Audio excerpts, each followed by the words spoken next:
LinkedIn News. From the news team at LinkedIn, I'm Jessi Hempel. And I'm Sarah Storm. And this is Hello Monday. Hey, Sarah, a question. When should you leave a job? Like one I can't stand or a good one that I love? I mean one where you're comfortable. Maybe you've done the same thing for a decade and things are pretty good, but you're starting to wonder, could they be better?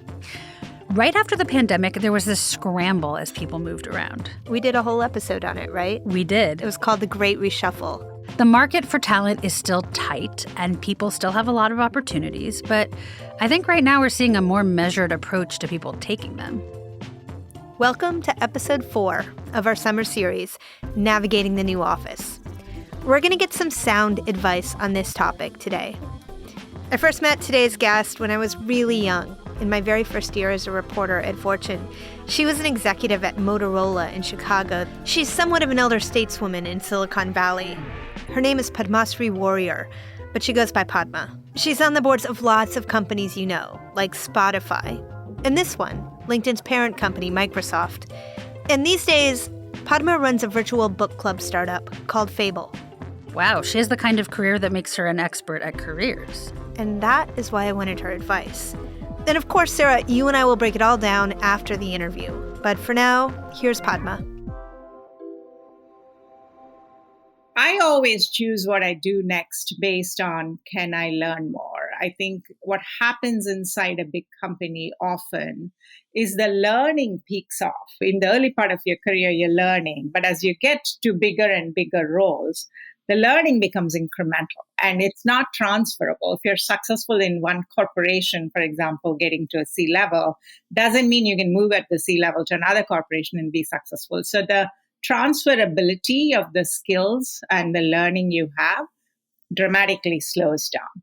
And I think for me, it's really important to be constantly learning. And so when I choose my next role, whether it's inside a big company or switching company, I always look at like a formula that's worked for me is 70% of the job content I know how to do and what to do, 30% is totally new. You know, I went from Cisco to building cars. So I had never built a car in my life before, but I was CEO for a car company. So I think those are the types of things that I look at. I really love the idea that there might actually be a formula for this. That 70% of the scope of any role should be something that you trust, that you already know enough about how to do that you can deliver. And that 30%, should you know that you can do it? Or should you walk straight into the unknown? I think you should walk straight into the unknown. In my case, at least the 70%, 30%, obviously it's not super scientific, but in general, directionally that works is when you go to a new role or you take a next level role, you have to have enough confidence that you can hold your own because people are going to watch you and people are going to question you. And I think, especially for women and a person of color, I think you have to have enough self-confidence. You can say, I know how to do that and I can hold my own. 30% could be completely different. I think in my case, it was. I went from Motorola to Cisco. I didn't know anything about networking. I came from the mobile world. Then I went from Cisco to building cars, and now I'm building a social startup. The 30% can be completely new, completely different industry. And actually, I think you learn a lot more when you do make that switch. Right. And all these skills add up, right? Like, so each time you're learning, you're figuring out a new industry and adding that to sort of put your tool bag of skills. How long is the right amount of time to stay at a company? Wow, great question. I guess depends on the company. Now, in looking back at my own career, I wish I had moved earlier in my career faster. I was at Motorola for some 20 years. If the company is big enough and broad enough where you can move from one area to another, you can get that 30% new knowledge by being in the same company, but moving domains.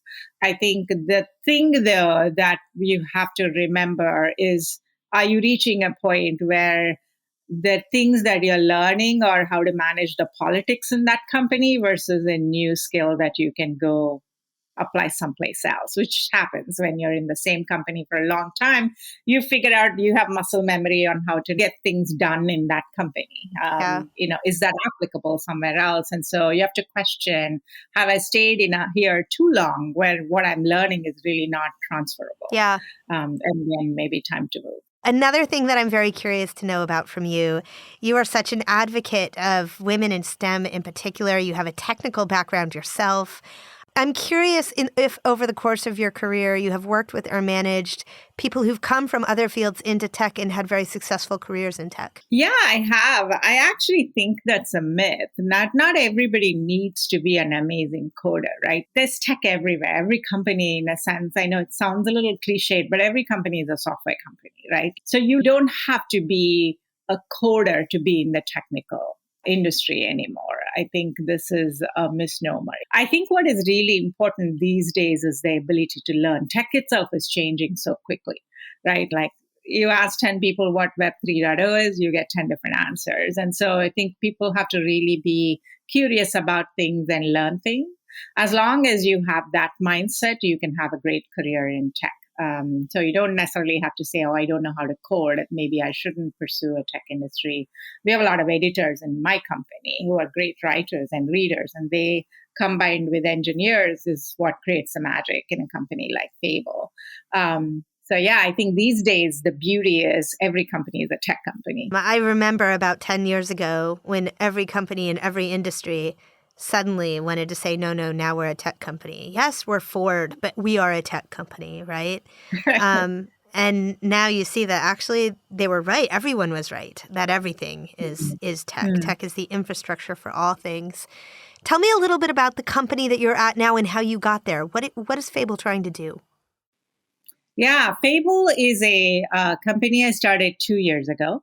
We are a social platform for communities to read together, read books, great books together. And so why reading? I got interested in the wellness space. I felt like what I wanted to do next is apply tech to help people with our wellness. And I actually started exploring the physical wellness and physical health space. And as I was exploring that space, I came upon so much data that was talking about how mental wellness is on the decline. Things like anxiety, depression, stress, loneliness, feeling a lack of self-worth, feeling a lack of purpose. All these things are going the wrong way for literally everyone across all age groups, across all income levels, across the globe, in every part of the world. And this was sort of fascinating to me. I started to dig more into it. And I was searching for, is there an equivalent of walk 10,000 steps in the mental wellness space? And as I was searching, I came upon a lot of research papers that talked about how reading and stories are actually great for our mental wellness. And so there's now a lot of neuroscience that supports this. When we read a story, we remember the characters, we remember the timeline, we imagine the setting of where that story is taking place, whether it's fiction or nonfiction. We laugh out loud, we cry sometimes, it makes us think, we question our assumption. All these things help us unplug from whatever's causing us stress at the moment. Yeah. So I then wanted to build a social platform to bring communities I just feel like all the social platforms we have today, we still need a place for reasonable people to have reasonable discussions, right, about whatever the topic is. So that's what we're building at Fable.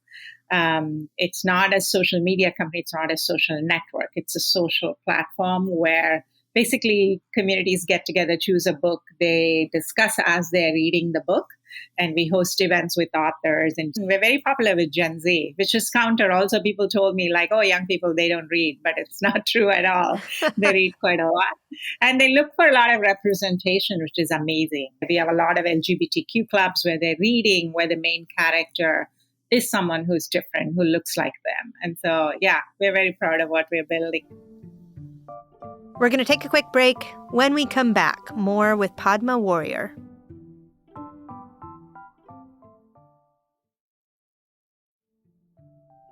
And we're back. Padma has always taken the road less traveled.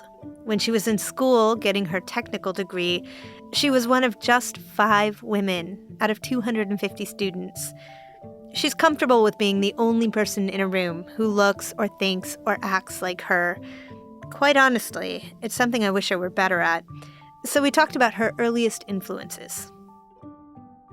So I grew up in India, and growing up, I was ill quite a lot. I had severe asthma, and I was homeschooled for a couple of years because I was not able to attend school. And back then, there was really no internet, so lessons were sent to me.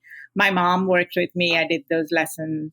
I think that experience taught me that really had to simplify a lot of complexity and be able to absorb things faster. And I learned it maybe the hard way because I had no choice but to cram a bunch of lessons and figure out how I would take the tests. So I think from that moment on, I would say I wanted to be self-reliant. I had this hunger to learn different things, and I became really good at simplifying lots of complex things into the essence of what they're saying. Those things I feel even to this day have helped me in my career. When I was CTO at Cisco, we had a massive product portfolio. I had to be able to explain that in a minute or two to people who didn't understand tech. And so I think, by the way, that kind of a skill is so important in any kind of a career. But I would say as young Padma, I was shy but determined, and I think learned how to not give up and keep trying for things. I can't imagine you as shy because in the time that I have known you, you've always been outspoken. How did that aspect of your character evolve, and what advice do you have to others who similarly shy away from the idea of speaking up? I think a lot of women go through this. We hold ourselves back. We may have great things to say, but we're afraid to speak up because we think people will think us to be aggressive. And if you're small or have a soft voice, you tend to not want to raise your voice to speak up.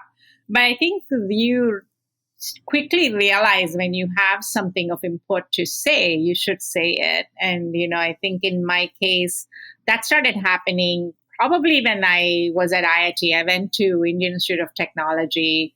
It was a very male-dominated school, very tough to get into. I always tell the story, there's only 5 women in my class of 250 students. Just put some punctuation around that a second, Padma. It wasn't that long ago. It was not that long ago, no. And that was sort of eye-opening. You walk in and you realize, wow, there's nobody here that looks like me. I think that's actually when I learned the power of supporting each other, how important it is for women, especially, to support each other. Because I think the 5 of us, we stuck together. We were like one unit, maybe out of self-preservation, but that's what we did. And I call this micro communities. I still talk a lot about the power of micro communities.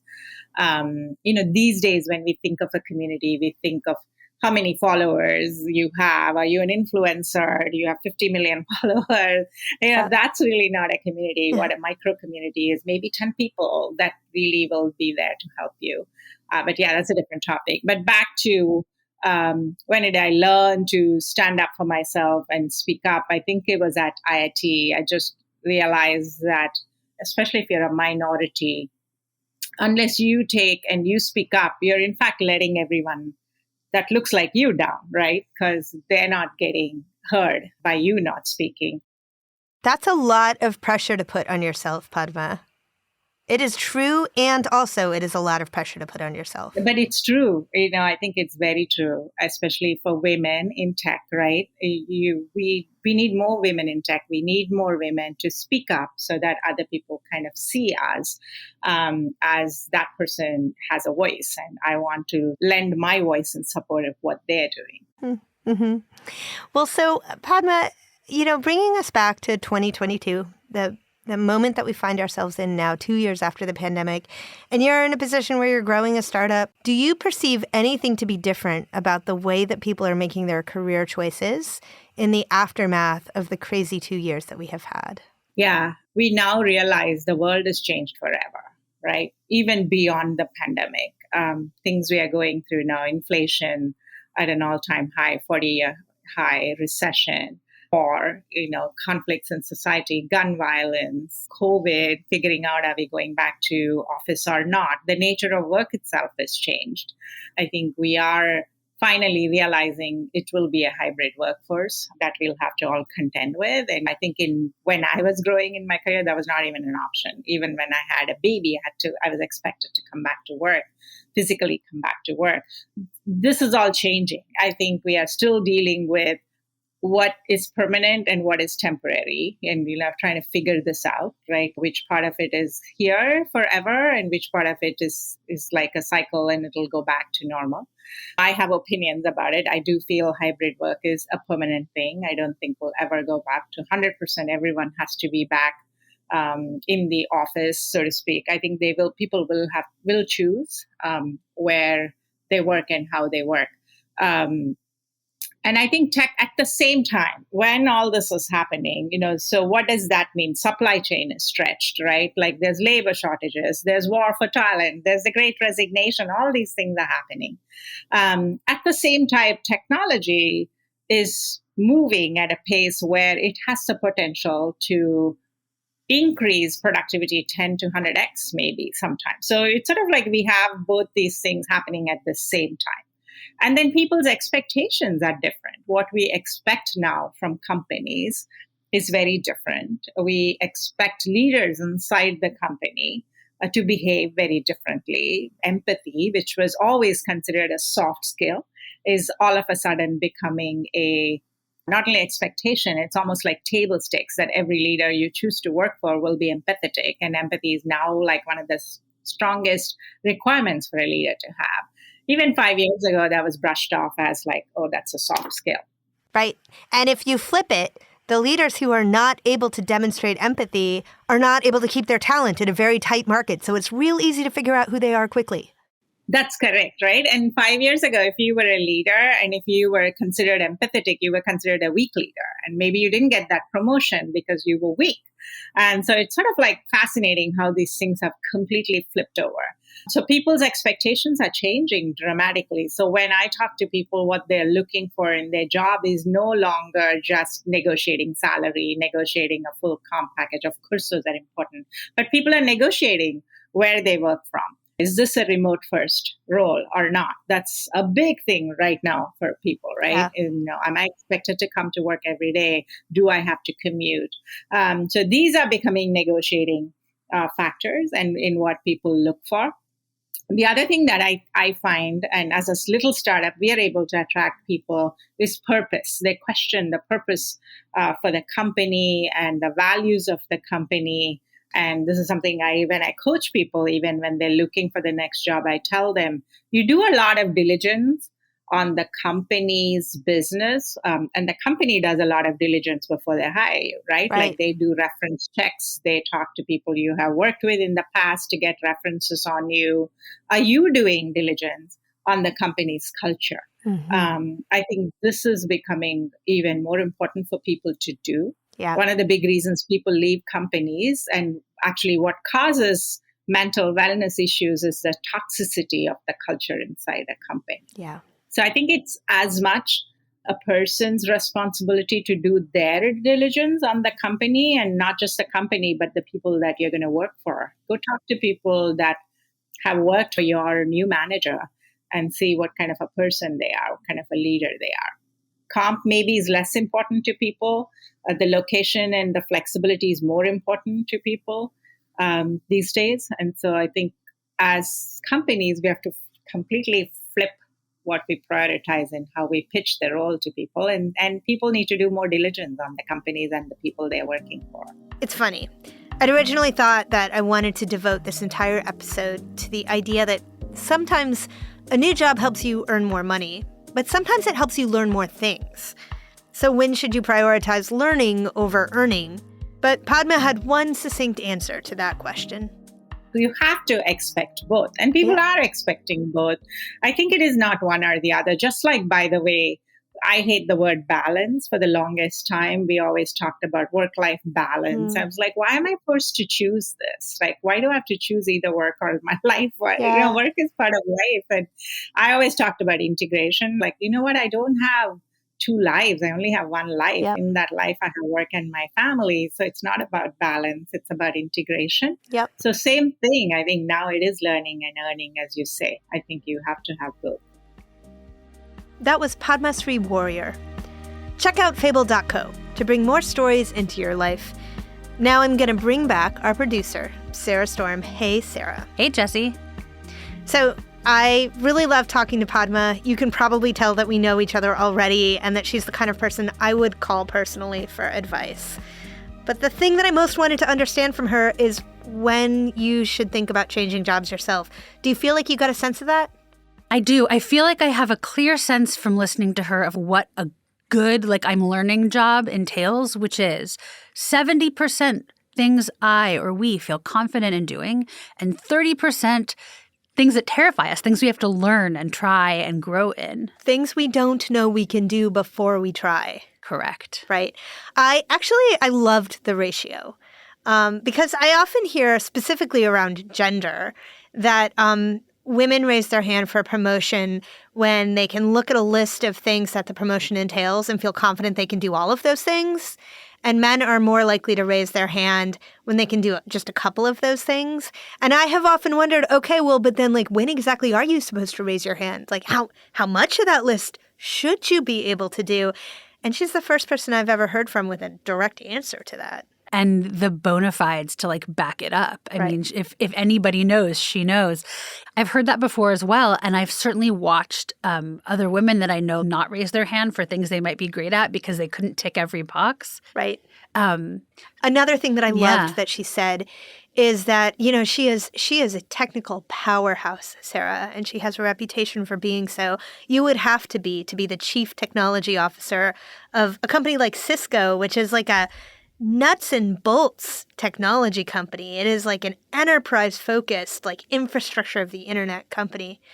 And so I was a little bit surprised to hear her say that you don't need to have a massively technical background in order to move into a technical field. I specifically and deeply loved when she started talking about that because there's so much opportunity sitting here at LinkedIn, which is a subsidiary of Microsoft. I, a non-technical person, have seen so many non-technical jobs. And it's lovely to hear somebody sit in a position of authority and power and be like, yeah, you belong here too. Because there's space for people who don't have engineering degrees. Like you can come to a tech company and be a part of the action. And if you're thinking about that for yourself even a little bit, you have to go back to our episode from the beginning of the year with Drew Overcash, who was an actor and composer. And your cousin. And also my cousin, I will say. Who went to coding school at Flatiron and in the space of 10 weeks learned to code, discovered, surprised that the skills were actually very similar to the skills involved in writing music, and now is an engineer, a very happily employed engineer at Spotify. You think about those kinds of transitions, and it goes back to the 70%, 30%, right? Get some training. Take a stab at something you're not entirely confident you will be successful at, and you often will surprise yourself. I loved what Padma said about it's not about learning over earning or earning over learning. And at the same time, I think if you are interested in a career pivot or interested in something completely new, being willing to take a set of time, like those 10 weeks that Drew took, to learn the new thing that gets you into position for the things you want is absolutely valuable. I'm watching another friend from the theater and performance world become an engineer. Like on LinkedIn, I'm seeing him do all these internships, and he's just gotten a job in a completely new field. I think we don't get enough information at the beginning of our careers about the kinds of benefits and opportunities that various fields offer up. And also our priorities change over the course of our career. So perhaps when you're younger and you have no dependents, you can choose to live anywhere, and you may choose to work in a field where your earning is limited because you love the work. And you should be encouraged to do that, but you should also go into that with full knowledge that as you are ready, perhaps when you are older in life or you find yourself with more dependence or more financial needs, you can also make a pivot at any time into a different track, right? Absolutely. One of the things I love about the content types that are emerging in the world of the last few years, we have like masterclass. There's all these massive online classes. LinkedIn has a learning arm. There's so much. If you're curious about something and you think you maybe have a couple of the skills, but you want to know, the lift to find out more is really relatively low in a way that I don't think it ever was before. Which brings us to the final thing I want to touch on. that Padma said, which is that if she could do it again, she would have left a job earlier. That her, the thing that she did that she regrets is simply staying someplace too long. And I'm going to take that and remember it. When you feel like, uncomfortable, maybe there's something else, go see what the something else is if you can. Yeah, it does require bravery. I don't know about you, but when she said that, I absolutely thought back to a job where I stayed too long. I got complacent because it hit a couple of the benchmarks that I needed, and it never occurred to me that I could be doing more or that it could get better. Well, there you go. Right? Hey, let's keep this conversation going with you, Sarah, and with the entire community. Join us this Wednesday afternoon at 3 p.m. Eastern for our office hours. You can find us on the LinkedIn news page where we are every Wednesday at 3 p.m. And as always, if you like the show, please follow and review it wherever you get the podcasts. Those reviews really help us. Thanks. Okay, here I go with the credits. You ready, Go for it. Sarah? I'm so ready. Hit me with those credits. Hello Monday is a production of LinkedIn. Sarah Storm produces our show with mixing by Joe DeGiorgi. Florencia Iriando is head of original audio and video. Dave Pond is head of news production. Michaela Greer and Victoria Taylor teach us new things every day. Our music was composed just for us by the mysterious Breakmaster Cylinder. Dan Roth is the editor-in-chief of LinkedIn. I'm Jessi Hempel. And I'm Sarah Storm. We'll be back next Monday. Thanks for listening.